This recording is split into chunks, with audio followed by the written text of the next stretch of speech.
18 বছর ভোট দিতে পারে না, এবং জনগণ যদি ভোট দিতে পারে ইনশাআল্লাহ চারিদিকে ধানের শীষের জয় জয়কার হবে। পরিবেশটা আলহামদুলিল্লাহ ভালোই দেখছি।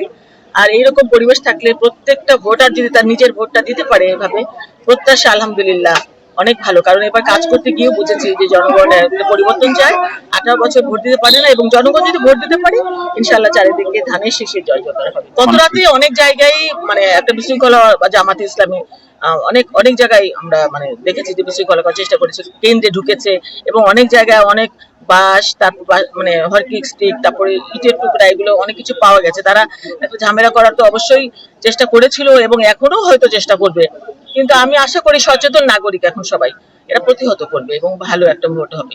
তো দেখলাম অনেক নারী ভোটারই মানে প্রথম শুরু করলাম, তো আলহামদুলিল্লাহ ভালো ভালো উপস্থিতি দেখছি। যাদেরকে আমি আশাও করি নাই তারাও এসছে, অনেক গ্রামে থেকে এসেছে। এবার আমি দেখেছি যে অনেক যারা ভোটার চলে গিয়েছিল বাইরে তারাও কিন্তু যেমন একজন ভোটার আমি গতকালকে দেখছিলাম, আমি 3000 টাকা খরচ করে এসেছি শুধু ভোট দেওয়ার জন্য। তো এগুলো ভালো লাগে।